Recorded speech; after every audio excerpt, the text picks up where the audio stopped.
जय हिंद दोस्तों, मैं कपिल सोनी आपका स्वागत करता हूं मेरे यूट्यूब चैनल एजुकेटर पर। तो आज हम एक नया सब्जेक्ट शुरू करने जा रहे हैं, अर्थशास्त्र यानी इकोनॉमिक्स। तो आखिर इकोनॉमिक्स क्या है, हम इस सब विस्तृत चर्चा करेंगे। तो प्लीज आप मेरे यूट्यूब चैनल को सब्सक्राइब एंड शेयर कीजिए और बेल आइकन को प्रेस कीजिए ताकि आने वाले वीडियो की आपको नोटिफिकेशन मिल जाए।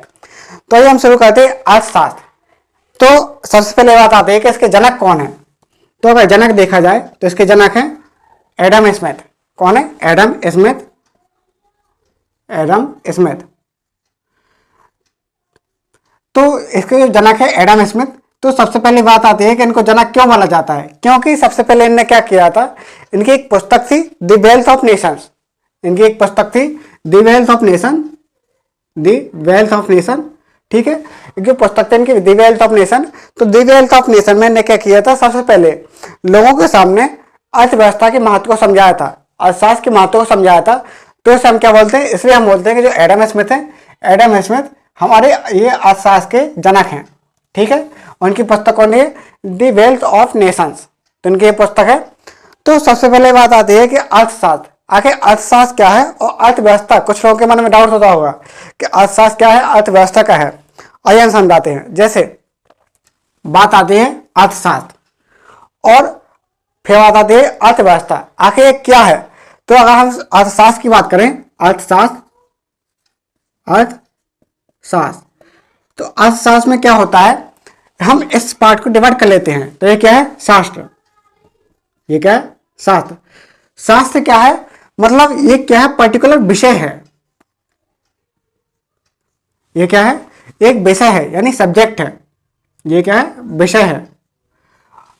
तो ये क्या है? अर्थशास्त्र। ये क्या है, इसमें अगर हम शास्त्र को अलग करें तो ये शास्त्र, और ये क्या, एक पर्टिकुलर विषय है। और यहां पर एक क्या आता है, अर्थव्यवस्था। अर्थव्यवस्था, अर्थव्यवस्था में अगर हम ये देखें तो ये क्या है, एक सिस्टम है, एक तंत्र है। यहां पर ये क्या है, सिस्टम है और एक तंत्र है। जैसे यहां पर एक सिस्टम की बात करते हैं, यहां पर एक तंत्र की बात करते हैं। मतलब क्या है, यहां पर थ्योरिकल कंसेप्ट रहते हैं, यहां पर सिद्धांतों की चर्चा होती है, यहां पर सिद्धांतों की चर्चा होती है और यहां पर सिद्धांतों की चर्चा होती है और उन सिद्धांतों का दैनिक जीवन में व्यवहारिक उपयोग कैसे करना है। तो उन व्यवहारिक उपयोग की, दैनिक जीवन में उपयोग की चर्चा करते हैं। तो उसे क्या बोलते हैं? अर्थव्यवस्था। अर्थव्यवस्था मतलब क्या हुआ कि यहां पर विभिन्न सिद्धांतों की चर्चा करते हैं और यहां पर उस सिद्धांतों के उपयोग की चर्चा करते हैं, इसलिए क्या हो गया, ये हो गया अर्थव्यवस्था। तो सबसे पहले बात आती है कि अर्थशास्त्र की परिभाषा क्या है, अर्थशास्त्र की डेफिनेशन क्या है। तो अर्थशास्त्र की डेफिनेशन लिखिए, अर्थशास्त्र की डेफिनेशन क्या है। तो सबसे पहले बात आती है अर्थशास्त्र। तो अर्थशास्त्र की परिभाषा है कि इसके अंतर्गत हम विभिन्न सिद्धांतों की चर्चा, सिद्धांतों के उत्पन्न होने की चर्चा और सिद्धांतों के उत्पन्न होने वाले विभिन्न कारकों की चर्चा करते हैं, मतलब इनका अध्ययन करते हैं। जैसे यहां पर विभिन्न सिद्धांतों की चर्चा करते हैं, यहां पर विभिन्न सिद्धांतों का अध्ययन करते हैं, सिद्धांतों के उत्पन्न होने की चर्चा करते हैं, सिद्धांतों के उत्पन्न होने की चर्चा करते हैं, उत्पन्न होने की चर्चा करते हैं या फिर अध्ययन करते हैं, और उनको प्रभावित करने वाले, सिद्धांतों को प्रभावित करने वाले विभिन्न कारकों की चर्चा करते हैं। किसकी? सिद्धांतों के द्वारा प्रभावित होने वाले विभिन्न कारकों की चर्चा करते हैं। तो उसे हम क्या बोलते हैं? अर्थशास्त्र। और इन सभी सिद्धांतों का अगर व्यवहारिक उपयोग किया जाए, अगर इनका सबका व्यवहारिक उपयोग किया जाए, अगर इनका उपयोग करेंगे तो इसे हम क्या बोलेंगे? अर्थशास्त्र। अर्थशास्त्र। ठीक है, तो आप लगता है समझ गए होंगे। तो आइए हम इसको एग्जाम्पल से समझते हैं। इसको हम एग्जाम्पल से समझते हैं। जैसे अगर कहा जाता है कि जब बोलते हैं कि अगर डिमांड बढ़ती है, इसको लिख लीजिए और इसके आप बराबर नोट्स बनाते जाइए, क्योंकि इसकी क्लास होगी करीब 70, 75 या 80 की 90 क्लास हो सकती है और आपको बेसिक से शुरू होकर एडवांस तरीके से समझाया जाएगा। तो आप इसके बराबर नोट्स बनाते जाइए। तो अगर हम चर्चा करें अर्थशास्त्र और अर्थव्यवस्था, तो ये क्या है? अर्थव्यवस्था है। ये क्या है? अर्थव्यवस्था। ठीक है, ये समझ गए होंगे। आइए हम शुरू करते हैं। इसका एग्जाम्पल क्या है, जैसे आप देख रहे होंगे डिमांड। जैसे एक बात आती है डिमांड, कि हम बोलते हैं कि डिमांड अगर बढ़ जाएगी, डिमांड बढ़ेगी तो महंगाई बढ़ेगी, महंगाई बढ़ेगी।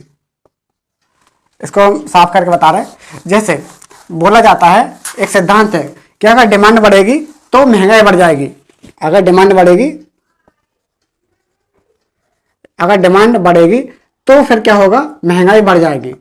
इसका मतलब क्या हुआ? तो ये क्या है, एक सिद्धांत है। ये क्या है, एक सिद्धांत है। ये क्या है, एक सिद्धांत है। अब इसको हम अप्लाई कैसे करेंगे, इसको हम दैनिक यूज में कैसे बताएंगे? तो आइए हम देखते हैं। जैसे कोई मार्केट है, मान लो ये एक मार्केट है, एक मंडी है, मार्केट है। मार्केट में किसी चिंटू की दुकान है, चिंटू या मिंटू कोई भी हो, इसी चिंटू की दुकान है, ठीक है। अगर मार्केट में अगर ये कोई चिंटू है, ये चिंटू की दुकान है, तो फिर क्या है, इसके पास मान लो 5 मोबाइल हैं। क्या है, 5 मोबाइल हैं। इसके पास 5 ही मोबाइल हैं। कितने? 5 मोबाइल हैं, ठीक है।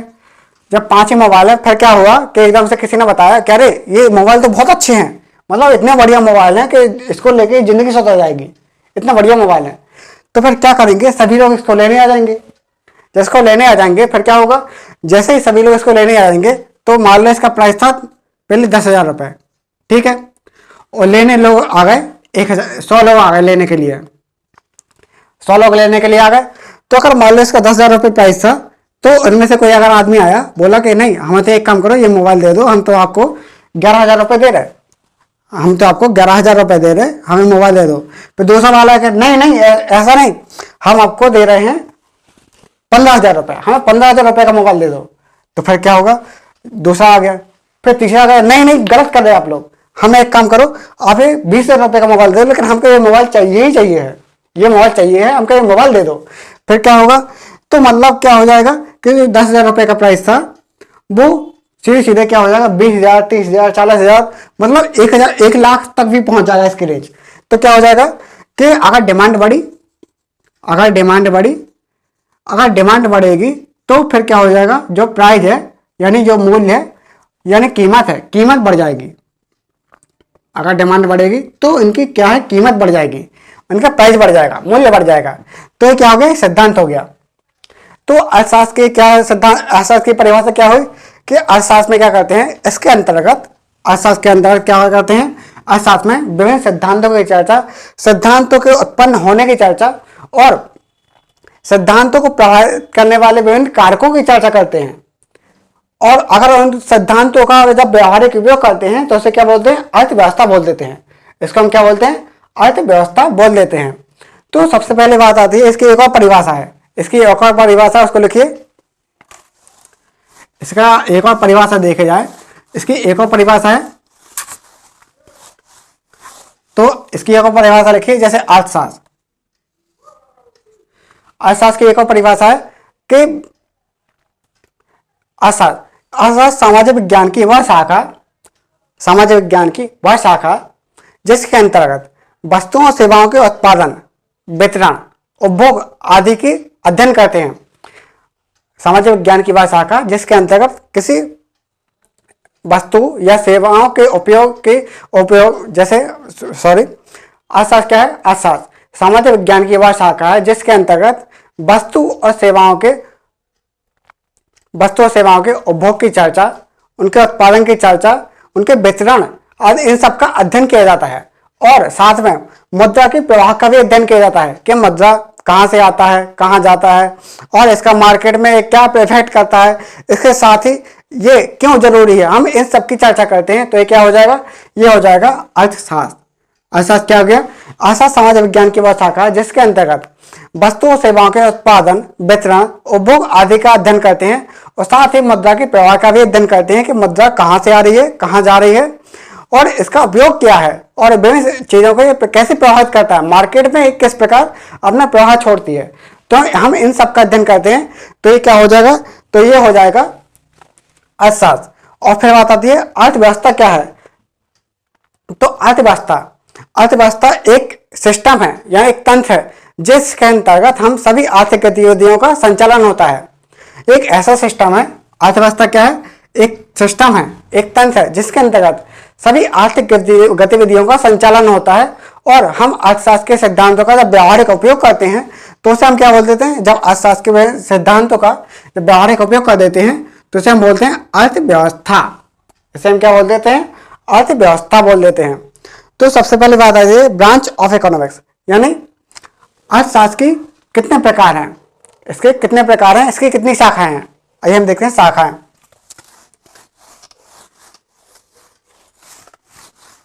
इसके बाद प्रॉपर नोट्स बनाते जाइए। अगर हम इसकी शाखाओं की बात करें तो इसके ब्रांच कितने हैं, जैसे अर्थशास्त्र, इसके दो प्रकार हैं, इसके दो प्रकार हैं। एक है समष्टि अर्थशास्त्र यानी मैक्रो इकोनॉमिक्स, समष्टि अर्थशास्त्र, ठीक है, समष्टि अर्थशास्त्र। फिर दूसरा क्या हुआ, इसका दूसरा टाइप है व्यष्टि अर्थशास्त्र, व्यष्टि अर्थशास्त्र। तो समष्टि अर्थशास्त्र और व्यष्टि अर्थशास्त्र। समष्टि मतलब क्या हो गया, मैक्रो इकोनॉमिक्स, मैक्रो इकोनॉमिक्स, ठीक है। और व्यष्टि मतलब क्या हो गया, माइक्रो इकोनॉमिक्स, माइक्रो इकोनॉमिक्स। तो मैक्रो, इसके आपको नाम से ही पता चल रहा होगा, मैक्रो इकोनॉमिक्स यानी बृहद क्षेत्र में। ये क्या है, मैक्रो इकोनॉमिक्स यानी समष्टि अर्थशास्त्र। मतलब यहां पर जब हम किसी सरकार की आय और व्यय, गरीबी, रोजगार, मुद्रास्फीति आदि इन सब की चर्चा करते हैं, मतलब यहां पर बात करते हैं सभी को मिलाकर। जैसे मान लो ये कोई एक देश है, अगर ये कोई देश है, कोई राज्य है, तो हम सबकी किसी सरकार की, चाहे वो राज्य सरकार हो, केंद्र सरकार हो या पूरे वर्ल्ड हो, तो जब हम किसी सरकार की आय, व्यय, गरीबी, रोजगार, बीमारी, भुखमरी इन सब की जब चर्चा करते हैं, उन सब का अध्ययन करते हैं, तो उसे हम क्या बोलते हैं, समष्टि अर्थशास्त्र। उसे हम क्या बोल देते हैं, समष्टि अर्थशास्त्र। और फिर बात आती है व्यष्टि अर्थशास्त्र। व्यष्टि अर्थशास्त्र का मतलब क्या हो गया, इसका मतलब यह हो गया कि जब हम किसी फर्म या कंपनी, इसका उत्पादन कितना हो रहा है, इसका टर्नओवर क्या है, मतलब उन सबकी गतिविधियों का अध्ययन करते हैं, तो उसे हम क्या बोलते हैं, व्यष्टि अर्थशास्त्र यानी माइक्रो इकोनॉमिक्स, मतलब छोटा रूप में। अगर ये माइक्रो इकोनॉमिक्स है, ये अगर ये माइक्रो इकोनॉमिक्स है, ये अगर मैक्रो इकोनॉमिक्स है, तो फिर ये क्या हो जाएगा, ये मैक्रो इकोनॉमिक्स हो जाएगा। यहाँ पर हम क्या करते हैं, किसी फर्म या कंपनी इन सब की चर्चा करते हैं कि इस कंपनी में कितना उत्पादन हो रहा है, कितना यहाँ पर सप्लाई हो रहा है, कितनी यहाँ पर डिमांड है, और यहाँ पर कर्मचारियों कैसे यहाँ पर सप्लाई कर रहा है।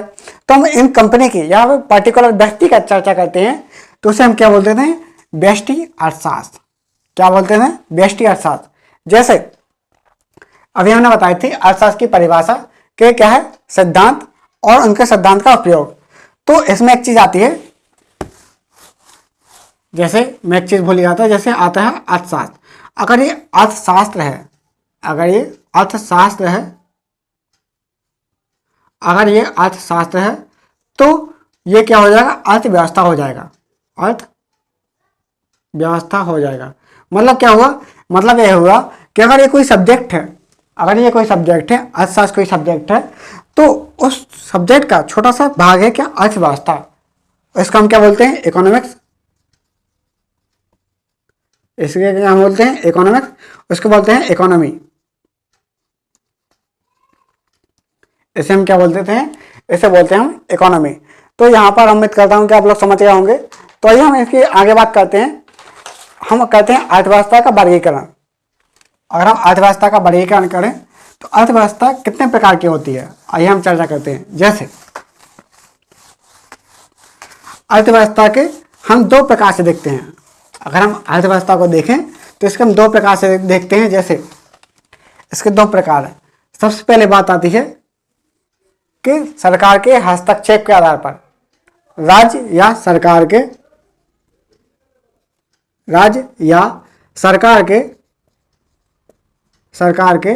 हस्तक्षेप के आधार पर, राज्य या सरकार के हस्तक्षेप के आधार पर। और दूसरी क्या होती है, दूसरी होती है विकास के आधार पर। राज्य सरकार के हस्तक्षेप के आधार पर और दूसरा होता है विकास के आधार पर। तो राज्य सरकार के हस्तक्षेप के आधार पर, इसका मतलब क्या है, दूसरा क्या होता है, विकास के आधार पर, विकास के आधार पर। तो इसका मतलब क्या है, आइए हम समझते हैं। तो सबसे पहले बात आती है कि सरकार या राज्य के हस्तक्षेप के आधार पर। तो इसके 3 प्रकार होते हैं। इसके 3 प्रकार होते हैं। 3 प्रकार होते हैं। और ये 3 प्रकार कौन कौन से हैं? जैसे आपने सुना होगा पूंजीवादी अर्थव्यवस्था,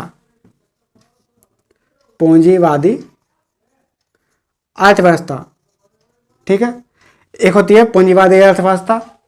फिर इसका दूसरा प्रकार होता है समाजवादी अर्थव्यवस्था, समाजवादी अर्थव्यवस्था, ठीक है। फिर तीसरा होता है मिक्स्ड अर्थव्यवस्था, यानी मिश्रित अर्थव्यवस्था, मिश्रित अर्थव्यवस्था, ठीक है। तो यहां पर हम देखें पूंजीवादी अर्थव्यवस्था यानी कैपिटलिस्ट इकोनॉमिक्स, कैपिटलिस्ट इकोनॉमिक्स। तो इसमें क्या होता है पूंजीवादी अर्थव्यवस्था में कि इसमें क्या होता है सरकार का हस्तक्षेप नगण्य रहता है। मतलब इसमें क्या होता है जब सरकार की भूमिका नगण्य होती है, मतलब सरकार का हस्तक्षेप, सरकारी हस्तक्षेप नगण्य रहता है। यहां पर सरकार हस्तक्षेप नहीं करती है, मतलब यहां पर पूरी पूंजीपति ही पूरा चलाते हैं सिस्टम को। तो इसे क्या बोलते हैं पूंजीवादी अर्थव्यवस्था। यहां पर राज्य सरकारी हस्तक्षेप बिल्कुल नहीं होता है। और यहां पर इसका लक्ष्य क्या होता है, इनका टारगेट होता है, इनका लक्ष्य क्या होता है, इनका लक्ष्य रहता है मैक्सिमम प्रॉफिट कमाना, मैक्सिमम प्रॉफिट हो जाए।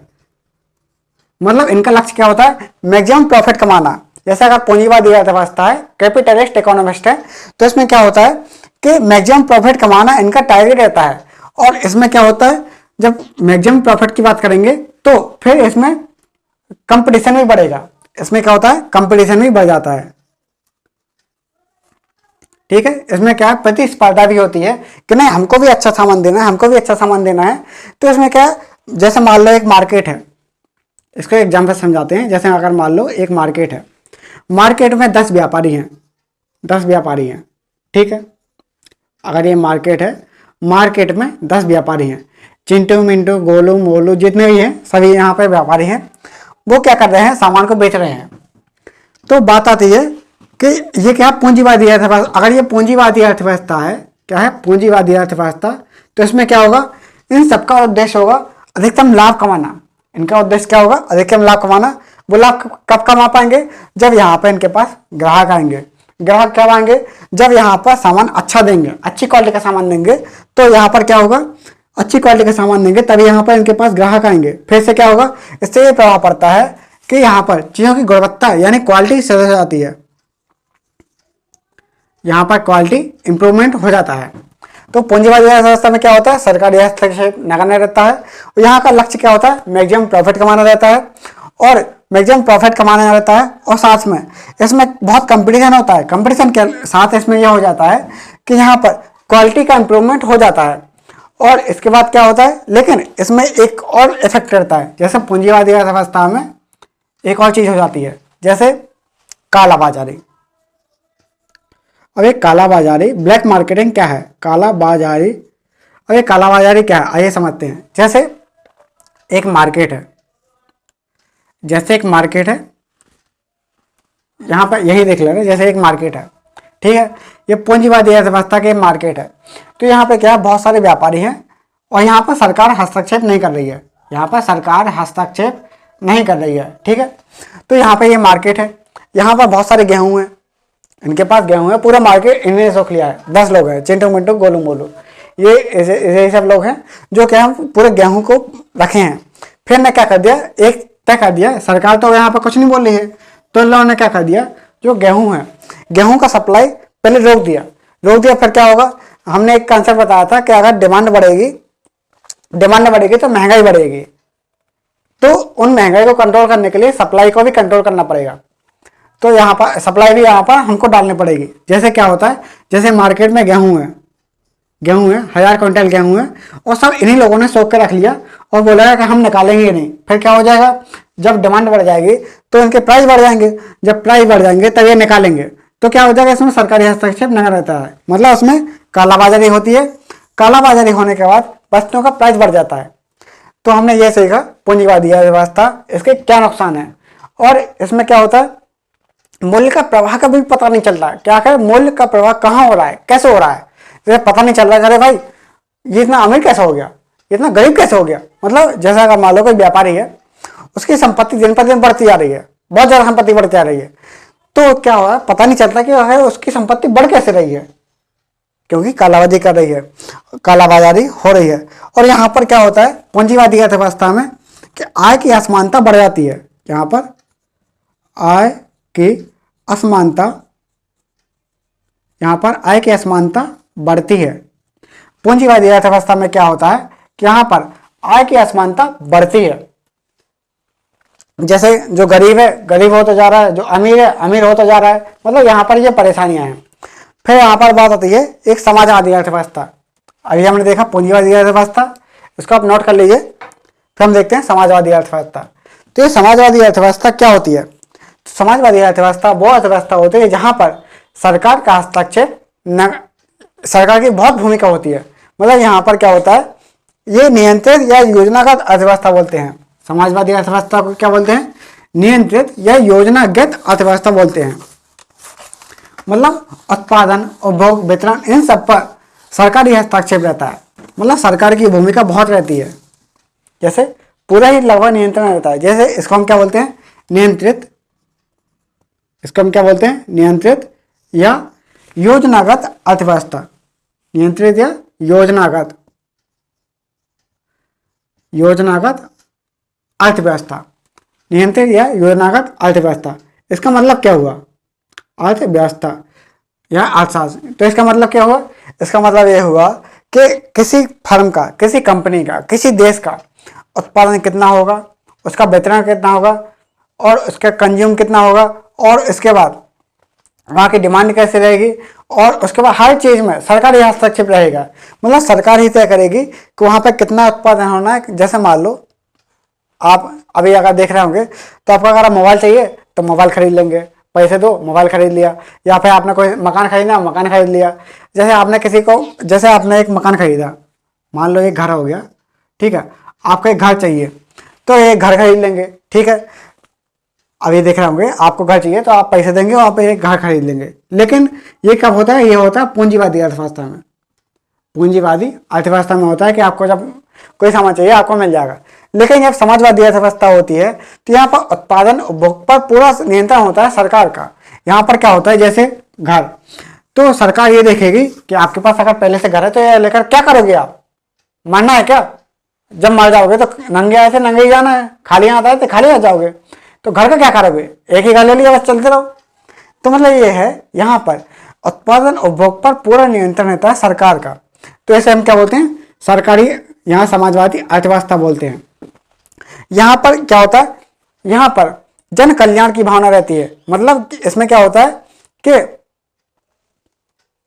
अधिकतम कल्याण पर आधारित होता है कि यहाँ पर सभी का कल्याण हो। यहाँ पर समाजवादी अर्थव्यवस्था में क्या होता है कि सभी का कल्याण हो। मतलब इसमें ये देखते हैं कि कल्याण सभी का हो जाए, कोई भी आदमी ऐसा ना रहे कि मतलब सुविधाओं से वंचित रह जाए। तो यहाँ पर ये नहीं देखते हैं, ये देखते हैं कि यहाँ पर सभी का कल्याण हो जाए। लेकिन इसका एक नुकसान भी है। नुकसान क्या है? इसका एक नुकसान ये है कि जैसे कंपटीशन कम हो जाता है, क्योंकि अगर इनका व्यापारियों का अगर लाभ नहीं है, अगर इनका प्रॉफिट नहीं है, तो फिर क्या होगा? कंपटीशन यानी मोटिवेशन अगर कम होगा। जैसे मान लो अगर हम बोल दें कि आप पढ़िए, आपको बस पढ़ना है, आपको कुछ नहीं होगा, टेस्ट निकलेगा नहीं, टेस्ट की वैकेंसी भी नहीं हो रही है, और आपको पढ़ना है, या फिर आपको मजदूरी करनी है, आपको कुछ नहीं देंगे, तो इसमें क्या होगा? मोटिवेशन ही नहीं होगा। इसमें क्या होगा? कोई मोटिवेशन नहीं रहेगा। जब अगर कोई मोटिवेशन नहीं रहेगा तो फिर क्या होगा? कंपटीशन भी नहीं रहेगा।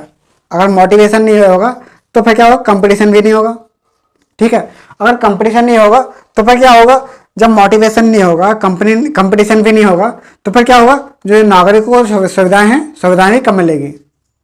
यहाँ पर जो नागरिकों को सुविधाएं हैं, सुविधाएं भी कम मिलेगी, और साथ में क्वालिटी हो जाती है, क्वालिटी भी गिर जाएगी। तो यहाँ पर ये प्रभाव पड़ जाते हैं। जो समाजवादी अर्थव्यवस्था है इसके ये प्रभाव पड़ जाते हैं। क्या होता है कि अगर यहाँ पर ये सभी का कल्याण पर आधारित होती है, ये नियंत्रण या योजनागत अर्थव्यवस्था होती है।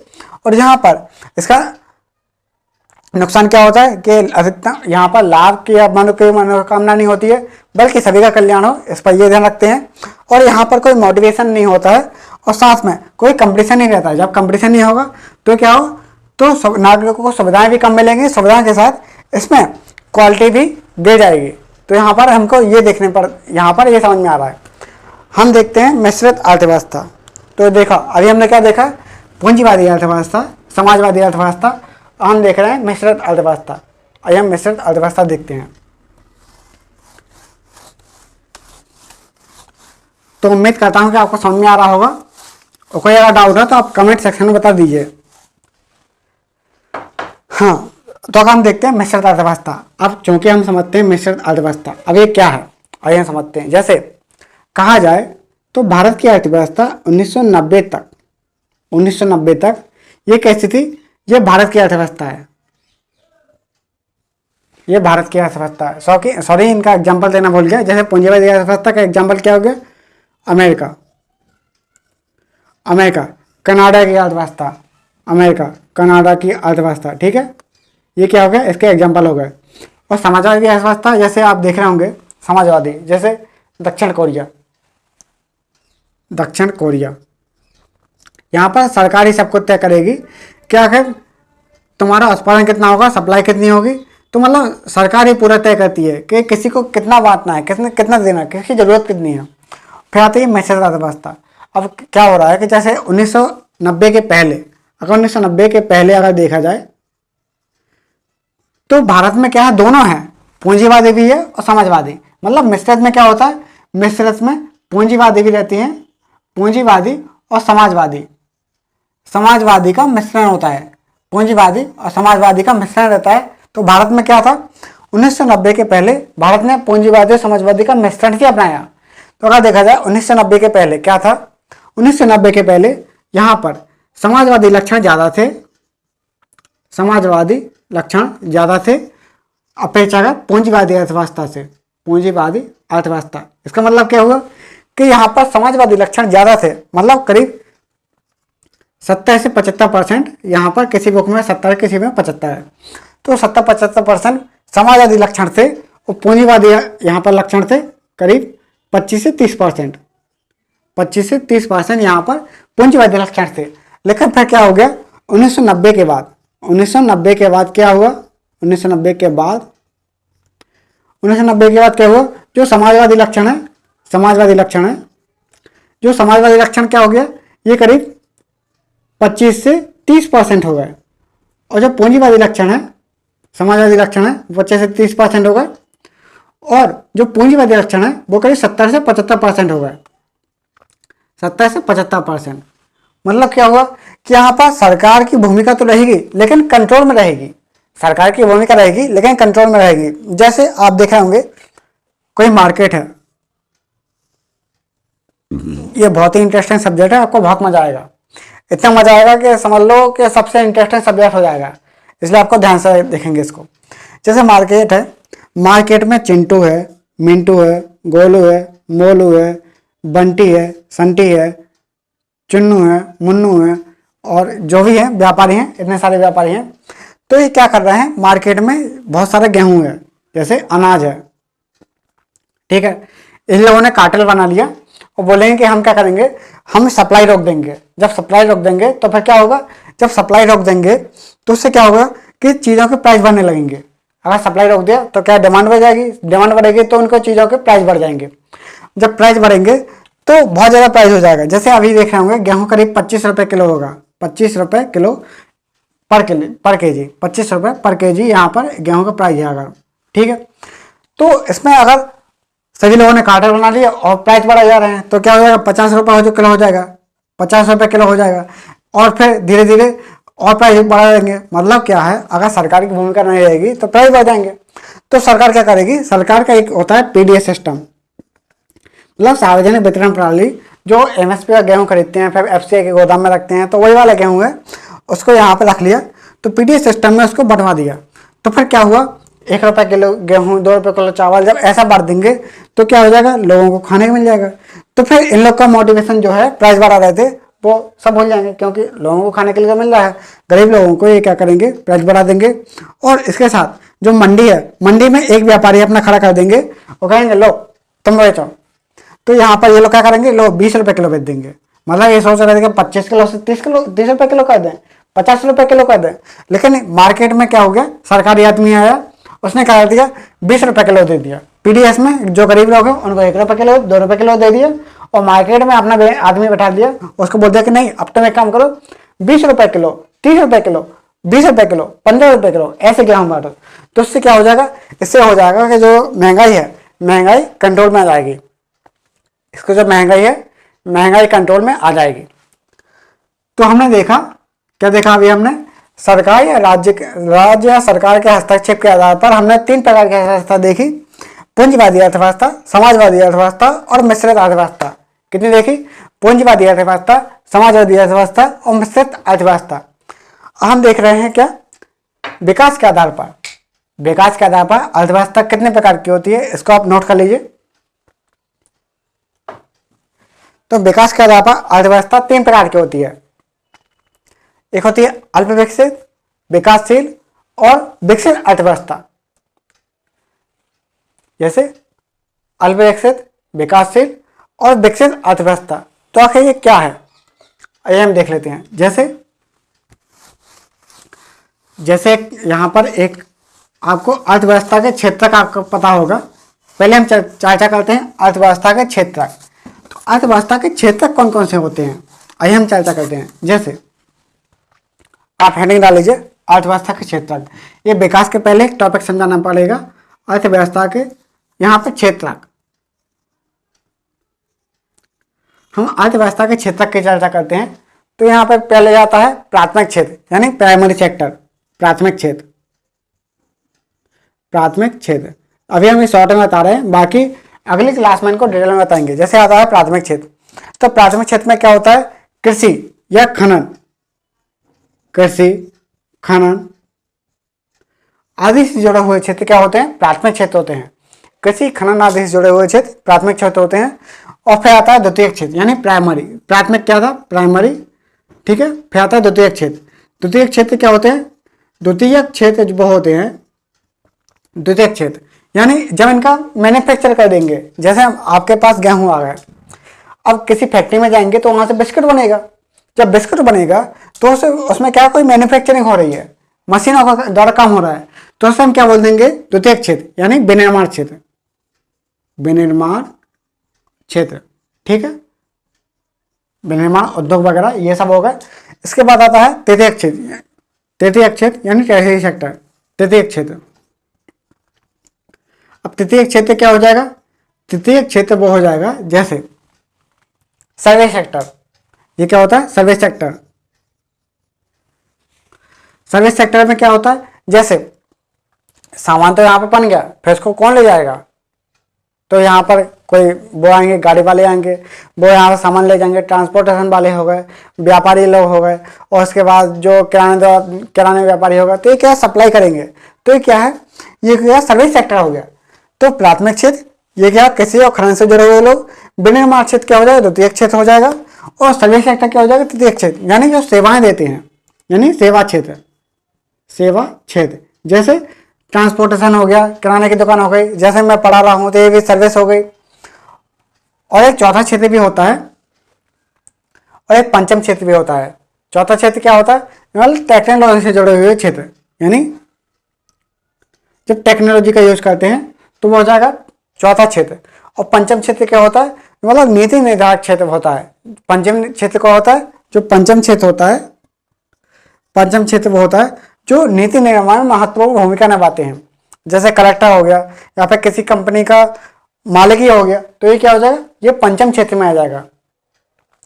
तो हमने ये देखा प्राथमिक, द्वितीय, तृतीय, चौथा और पंचम। तो हम कुल मिला के आज देख रहे हैं प्राथमिक क्षेत्र। तो यहाँ पर क्या होता है, विकास के आधार पर 3 प्रकार की अर्थव्यवस्था होती हैं। विकास के आधार पर 3 प्रकार की अर्थव्यवस्था होती है। कौन कौन सी, सबसे पहले होती है अल्प विकसित। कौन कौन सी है, जैसे अल्प विकसित। विकास के आधार पर कौन कौन सी है, अल्प विकसित, अल्प विकसित। विकास के आधार पर 3 प्रकार के, जैसे अल्प विकसित, फिर होता है विकासशील। कौन कौन से, विकासशील, अल्प विकसित, विकासशील। फिर तीसरा प्रकार क्या है, तीसरा प्रकार है अल्प विकसित, विकासशील और विकसित। तो अल्प विकसित अर्थव्यवस्था कैसे बोलते हैं, अल्प विकसित अर्थव्यवस्था उससे बोलते हैं जहां पर प्राथमिक क्षेत्र की भूमिका बहुत ज़्यादा होती है। यहाँ पर एक जैसे किसी देश की आय है उसको हम जीडीपी में नापते हैं, जीडीपी। अरे क्या होता है हम इसको आगे बताएंगे, जैसे बहुत सारी वीडियो आएंगी, बहुत सारी क्लास होंगी, तो हम आपको बताएंगे जीडीपी आखिर मतलब क्या है। तो अगर किसी देश की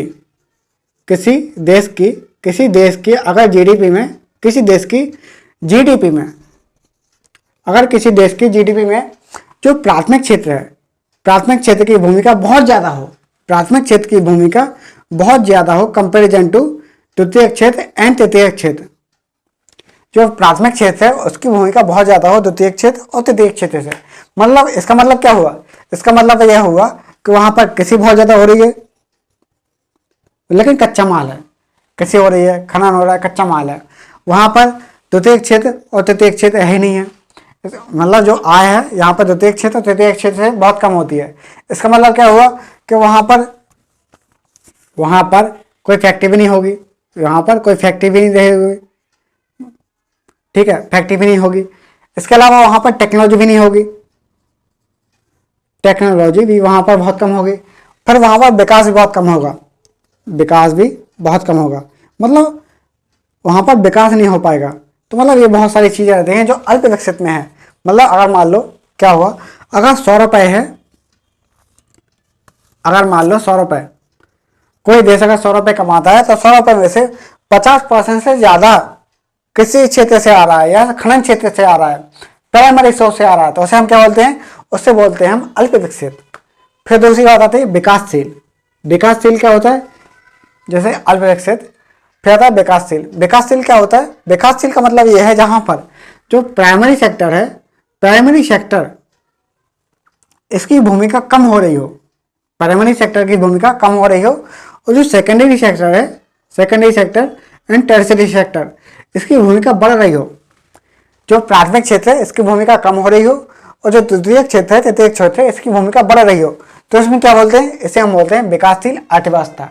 क्या बोलते हैं? विकासशील अर्थव्यवस्था बोलते हैं। जैसे बोलते हैं कि भारत की जो अर्थव्यवस्था है, भारत की अर्थव्यवस्था एक विकासशील अर्थव्यवस्था है, भारत की अर्थव्यवस्था विकासशील अर्थव्यवस्था है। यहाँ पर क्या हो रहा है? 1 रुपये जैसे प्राथमिक क्षेत्र है उसकी भूमिका कम होती जा रही है। इसका मतलब ये नहीं कि वो उत्पादन कम कर रहा है, इसका मतलब ये है कि पहले वो जीडीपी का 100 रुपये से 50 रुपये ये कमा रहा था कृषि से, लेकिन अब क्या हो गया? और ये विकासशील हो गया। अगर मान लो विकासशील हो गया तो ये कितना? 1000 रुपये कमा रहा है। 1000 रुपये में से करीब 15%, अगर 15% भी अगर कमा रहा है तो कितना? 15% जीडीपी का प्राथमिक क्षेत्र से कमा रहा है, मतलब कृषि खनन से कमा रहा है। तो इसका मतलब क्या होगा? 150 रुपये कमा रहा है 15%। तो 150 रुपये, अब यहाँ पर देखो प्राथमिक क्षेत्र में क्या है, यहाँ 50 रुपये, कुल मिलाकर 50 रुपये कमा पा रहा था, और पूरा विकास भी नहीं हो पा रहा, फैक्ट्री भी नहीं है, टेक्नोलॉजी भी नहीं है। लेकिन यहाँ पर क्या हो रहा है? यहाँ पर विकासशील में क्या हो रहा है कि प्राथमिक क्षेत्र की भूमिका कम हो गई, द्वितीय क्षेत्र की भूमिका यहाँ पर बढ़ गई, मतलब परसेंट जीडीपी में परसेंट बहुत कम हो गया। जैसे भारत की अर्थव्यवस्था, चीन की अर्थव्यवस्था, ये संक्रमण है। और फिर आता है विकसित अर्थव्यवस्था। तो विकसित अर्थव्यवस्था क्या होती है? विकसित अर्थव्यवस्था वो होती है जहां पर जीडीपी में प्राथमिक क्षेत्र का योगदान बहुत ही कम हो, जो प्राइमरी सेक्टर है उसका योगदान बहुत ही कम हो, करीब 5%। जो प्राथमिक क्षेत्र है वो करीब 5% से भी कम, क्योंकि वहां पर विकास बहुत पहले हो गया। प्राथमिक क्षेत्र मतलब क्या हो? यहाँ पर विकास 1920, 30, 40, 50, मतलब 1900 बहुत पहले हो गया था। तो ये क्या हो जाएगा? प्राथमिक क्षेत्र। यहाँ पर विकासशील देश वो हो गया था, वो होता है जहाँ पर औद्योगिक क्रांति बहुत पहले आ गई थी, उद्योग वगैरह बहुत पहले लग गए थे 1950 के समथिंग, उसके पहले। तो यहाँ पर क्या हो? विकासशील देश हो जाएगा। और यहाँ पर एक चीज़ और रहती है, द्वितीयक क्षेत्र। जो द्वितीयक क्षेत्र होता है और तृतीयक क्षेत्र रहता है, तृतीयक क्षेत्र। तो द्वितीयक क्षेत्र और तृतीयक क्षेत्र इन दोनों की भूमिका बहुत ज़्यादा रहती है। प्राथमिक क्षेत्र की भूमिका कम, जबकि द्वितीयक क्षेत्र और तृतीयक क्षेत्र इनकी भूमिका बहुत ज़्यादा हो जाती है। मतलब सर्विस सेक्टर और इंडस्ट्रियल सेक्टर, मैन्युफैक्चरिंग सेक्टर, ये बहुत कम यहाँ पर ज़्यादा हो जाता है। तो ये क्या हो गया? विकासशील अर्थव्यवस्था, विकसित अर्थव्यवस्था और अल्प विकसित अर्थव्यवस्था। जैसे अमेरिका की अर्थव्यवस्था, अमेरिका, कनाडा की अर्थव्यवस्था, ठीक है, रूस की अर्थव्यवस्था, ठीक है। तो ये क्या हो जाएगा? विकासशील अर्थव्यवस्था, विकसित अर्थव्यवस्था। विकासशील का तो एग्जाम्पल है भारत ही है, ये क्या हो जाएगा? विकासशील अर्थव्यवस्था। फिर आता है अल्प विकसित अर्थव्यवस्था। किसी देश की अगर जीडीपी में योगदान अगर प्राथमिक क्षेत्र का ज़्यादा हो तो उसे हम क्या बोल देते हैं, विकासशील अर्थव्यवस्था। तो उम्मीद करता हूँ कि आप लोग सब समझ गए होंगे। ये सब्जेक्ट बहुत ही इंटरेस्टिंग सब्जेक्ट है, आप इसको पढ़िए और प्लीज़ मेरे यूट्यूब चैनल को सब्सक्राइब एंड शेयर कीजिए और बेल आइकन को प्रेस कीजिए ताकि आने वाले वीडियो की आपको नोटिफिकेशन मिल जाए। तो धन्यवाद।